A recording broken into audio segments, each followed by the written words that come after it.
Hello, everyone, and welcome back to another episode of Team Comp Tuesday, the series where every Tuesday we take a look at a different team in Genshin. Up this week, we have our third week of Xao episodes, and probably an episode that I should have just put in the very long Xao episode, but we're gonna split it up into its own because I kind of, you know, forgot. This also is, slightly different team, even though it's two of the same units and it does follow a lot of the same principles, so whatever. But today we have kind of the Zhao team that I probably have used the most over my time playing the game, or playing him. Um, and probably what I would say would be his best team up until C6 Farazan was an option. This is the double Geo, double Anemo Zhao team. There are some advantages to this team over some of the other orientations of the team comp. The main advantage just being the not needing Bennet, or not really wanting Bennet, meaning that Bennet could be used for another team, which means I think this team still has value, even now that Farazan comps are probably better than this at this point. I think this team still has some value because of its non-reliance on Bennet. So let's get into it. We're going to get into some quick Zhao-specific tips before we go on to the rest of the showcase. I did a much better explanation of these things in the previous Xao video, the Xao Hypercarry video, but we're going to just go over them here briefly, just in case for some reason you don't want to watch that video. So the main mechanic we're going to be talking about here is just how to increase damage from plunging when on single targets. There's a mechanic known as collision plunging. Whenever you interact with the top of an enemy's hitbox, you're able to get a second hit. Let me see if I can do it real quick. Yeah, so see how whenever I collided with the very top of the robot, it gave me a second instance of damage on that second plunge? That's essentially what I'm talking about. And depending on the size of the enemy and the specific enemy, it can be much easier to hit that spot, and it is relatively useful to kind of learn those spots. I didn't do a really super good job there on the Rune Guard, but especially the bigger Rune Guards and Abyss and stuff like that, it's relatively easy to find the spots on. And bosses, it's very easy to find the spots on in general. And that just helps do extra damage. This is, if you've ever wondered what it's from, this is from this charge attack damage here. Or sorry, not charge, sorry, excuse me, plunge attack damage. This modifier here, this is not actually the minimum damage a plunge attack can do. This is the damage for colliding with an enemy while plunging down. So this is what this modifier is actually for. This is one of the only characters that actually makes use of this mechanic. So yeah, just another real quick Zhao tip here before we get on to more of the showcase is how to properly prepare for your next burst. So Zhao's burst costs quite a bit of energy, meaning you need to make sure you're funneling particles into him so that he can burst off a cooldown for his team's DPS. But there are some nuances with getting particles. So normally his E skill will generate 3 particles upon colliding with an enemy. However, if you are in burst, it does not acquire particles. So what this means is generally before a rotation, when you run up to an enemy, you want to E, and then pop your burst, and see the orbs will fly to me and start to recharge my burst already a little bit. Instead of, if I do it the other way around, just Eing inside of my burst, then I will not have access to it. This is also why, in general, you don't really want to E inside of your burst if you can help it. As you see now, both my charges, my E just came back up as my burst has recharged. So if I was funneling enemies or getting particles from plunging on people, getting particles from funneling with Jean, stuff like that, I can then use Zhao's E twice again to start funneling particles back in to maintain burst uptime. It's just a small tip that'll help increase how often you can burst on your Zhao.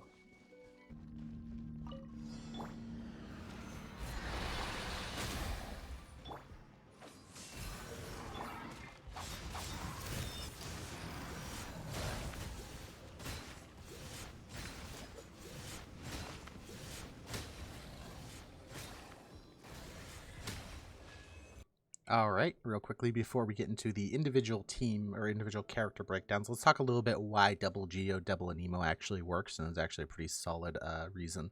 For one, just the characters work well. Albedo is basically Fischl, except Geo. And Jean is a healer, which is good for Xaio and can give Xaio particles. Xaio doesn't work as well for this. It kind of has to be Jean, which is a little annoying because this team is all 5 stars.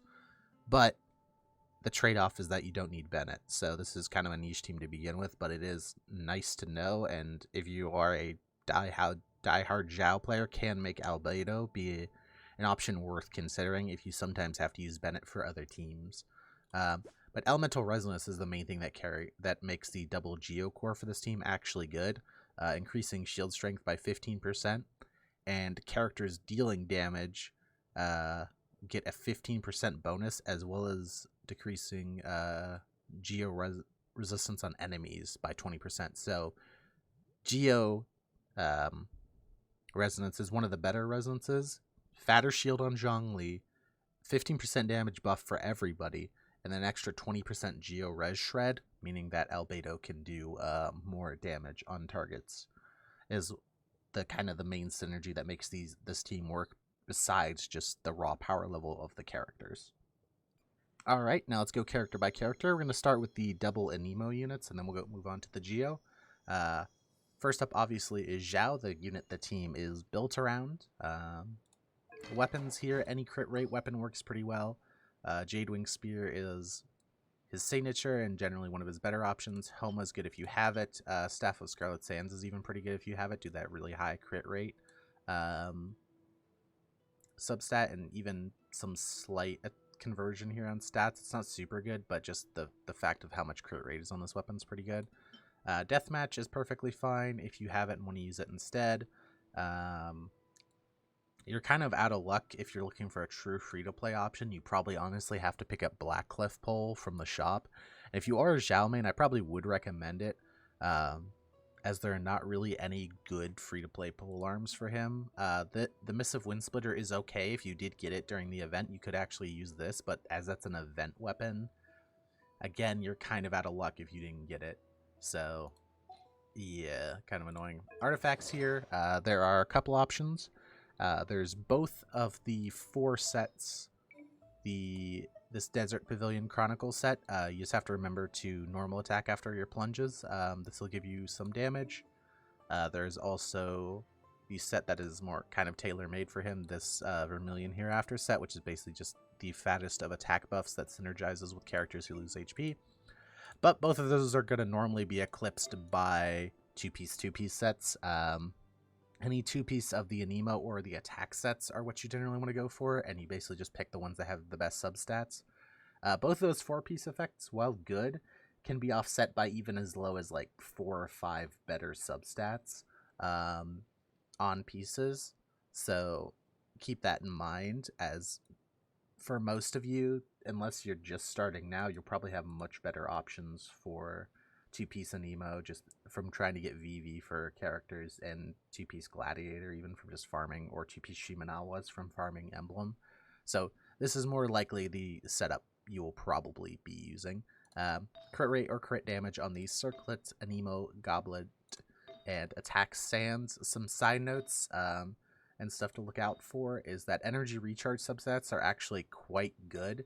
You don't necessarily want to commit as much as running an energy recharge main stat, but if you can get an extra 10-20% energy recharge just from substats, you will feel it, and it will be quite nice. Talents, your auto attack is the most important, as it has the plunge modifiers in it, so it does the most damage.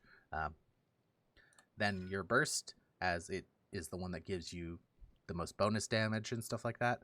And then your E if you want to. I personally like leveling up the E, but you do not have to. You could keep it at 6, as realistically it is not. It is enough of his damage to be worth leveling, but it's not so much that if you're really strapped for resources that I would worry about it. However, being a hyper carry, he does do most of his team's damage, so I kind of think, this is the kind of character who was made to be triple crowned, kind of thing. Quick notes about Constellation. It's basically C6 or bust. Everything in between is just kind of meh. Both of the talent levels are just kind of okay damage increases. The C6, while quite good, is not really worth it in my opinion, although it does unlock a new playstyle for him. So personally, if I could have any C6 5-star, it probably would be Xaio, just because he's my favorite, but I still don't think it's worth it. The C1 is okay, and it can help with energy management, but you'll have much more fun rolling for another character. Don't feel bad about C0. C0 is... C0 to C6 is basically the same unit, so just rock the C0. You'll get tons of value out of it. Alright, so next up is the second Anemo unit for the team. One of my other favorite characters in Genshin, Jean. That's another reason I like this team. It's got a lot of my favorite characters, at least aesthetically. It has most of my favorite characters. And Jean fits this team well for a couple reasons. One, she has good healing, good particle generation, which are all nice things for Xaio. She also does not require a ton of field time, so good all around. Weapons, Favonius Sword is generally the way to go here. Extra particles for Xaio is really, really nice, and he will appreciate it. And the energy recharge makes sure that she can burst most rotations. So I would personally go for Favonius Sword, and I wouldn't really look at many other options. Artifacts, 4-piece Noblesse is nice to have the buff for Xaio. Just make sure you're pressing it before his burst. You can go for 2-piece attack, 2-piece something, or like, there's a couple other options here, but Noblesse is generally kind of nice here. Just for the bonus attack for Xaio, since Xaio is, your main source of damage. So even though this doesn't last his entire burst, it's nice. And it's not really going to be a big deal. But if you don't want to swap her off her normal set, don't feel pressured to. This isn't going to make a huge difference. Attack Sands, Anemo damage, Goblet, and crit rate or crit damage on the Circlet. In general, you shouldn't need much energy recharge because of the Favonius Sword, so you're probably already, even with just Favonius Sword, you're sitting around 160, so you should be pretty okay to burst on most rotations. For skills, the E is going to be what you're going to be using to funnel particles, so I think it's worth leveling up, and then obviously her burst is worth leveling up just to have the extra healing for the team.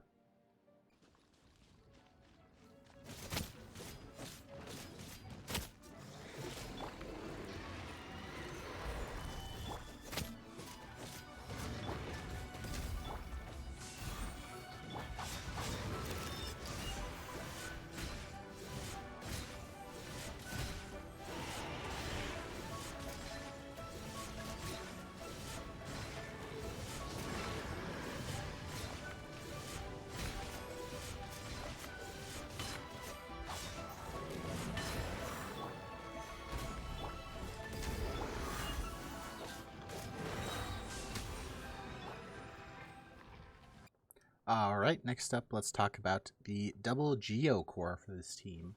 Zhongli is our first character of importance, as he is the shielder for the team, and he provides a lot of value to Xaio that is relatively hard to find and unique to him.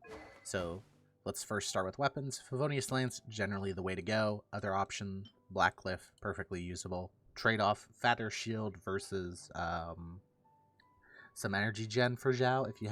I personally like the energy gen. More energy means smoother rotations, but fatter shield can be nice, especially versus some enemies that do a ton of damage. Artifacts, 4-piece Millith is the way to go for this team. The shield strength bonus is really nice. Extra HP for Zhongli means stronger shield as well, and then giving Xaio any attack buffs is great. We are on HP Circlet, HP Goblet, HP Sands, triple HP. For substats, you want to try to get some crit rate if you have a Favonius Lance. I am pretty lucky, so I'm almost up to like 40. But even if you're somewhere only in like the 25, 20s range, you should be alright, since it can proc every time the pillar pulses. That's another thing. Make sure you put your pillar near stuff so that it pulses.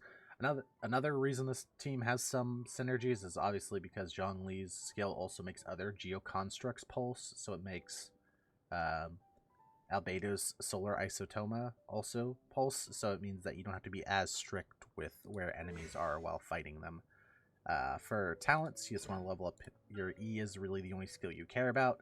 You can use your burst if you want, but in general it's a DPS loss even when building full damage.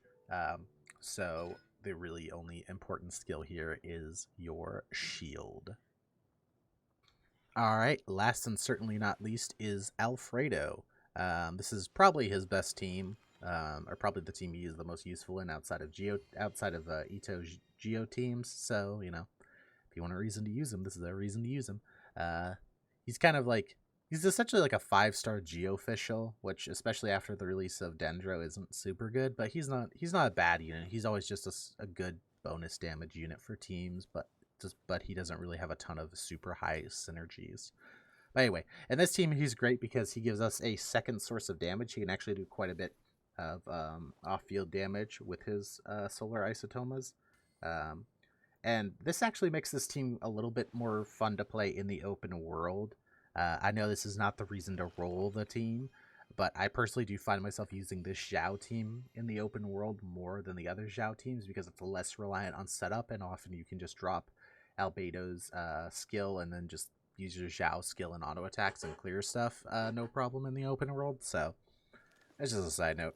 Artifacts here, Husk of Opulent Dreams is basically made for him. If you don't know what this does, this gives you a defense bonus and then gives you a stacking geo damage and defense bonus as well.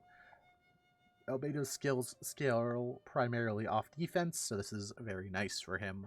For artifacts, stats, we are rocking the defense sands, because as I said, most of his skills scale off of defense.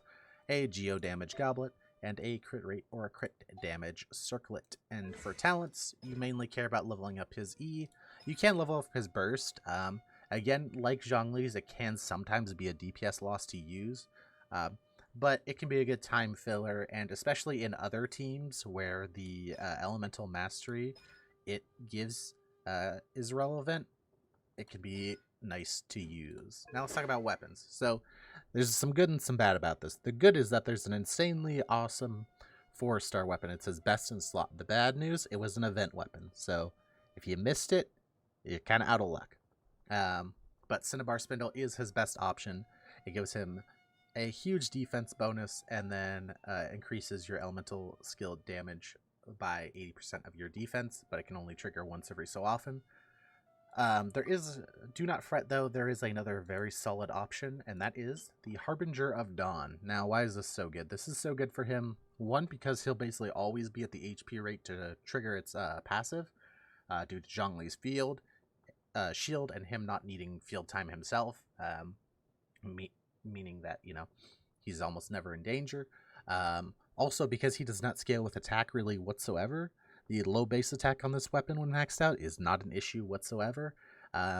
So it's just good crit stats. I believe it gets somewhere in the range of like 48 to 50 crit damage with the extra 28% from the R5 that everybody should be able to get due to chests on here. So this is actually a very good option for him if you do not have access to the Cinnabar Spindle. And even if you do have access, it can be as if you have pretty meh crit rate, or pretty meh crit stats. This can actually compete with the Cinnabar Spindle. Alright, so next we are going to do a rough rotation showcase. In general, as always, we want to maintain the bus as long as possible, so we will be casting stuff that lasts the longest first. That generally means leading with Albedo's skill, Zhongli's shield, Jean's burst, and then Zhao's burst. Ideally, you want to E twice as well before the Zhao burst pop. I literally talked about that mechanic earlier and then failed to do it. So, wow, he's freaking parrying. Great. Are you actually kidding me? Stop parrying.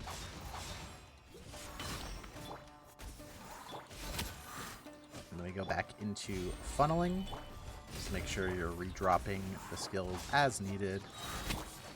Reapplying Gene Burst for the Bless buff, and then continuing to plunge. Ideally, if you can, you want to find the double damage hitbox, which appears to be right on top of this guy's head. You also want to be careful with bosses as they jump around. As you see, they actually can break your Geo constructs if you run into them, so you want to be a little bit careful with placement. As they can break your constructs, and then especially if you lose Albedo's Flower, you're going to lose a good chunk of your damage. Alright, and that is going to be the end of today's episode on Double Geo Zhao teams. I want to thank you for coming out. I hope you enjoyed and you got some relatively interesting information, or just if you just watch for fun, I thank you. I appreciate it. Next week is probably going to be a Tenari, as I just received him off the standard banner on a pity roll. So I will be working on him a little bit this week, trying to get him up, and probably use him next week. We do have Deha coming out soon, who, despite looking bad, I wish I had a better term for it, but actually looking just bad, I probably will roll anyway, since they're going to put her on the standard banner, which means she's never probably going to get a rerun, and if you want her, you're probably going to have to pick her up now, so good job on the FOMO. Thankfully, we should be perfectly fine with rolls. We should be perfectly fine and be able to get her, so that'll be nice. I want to thank you all for coming out again, and I hope you have a great day. I will see you in the next one. Check out the Guild Wars Let's Play.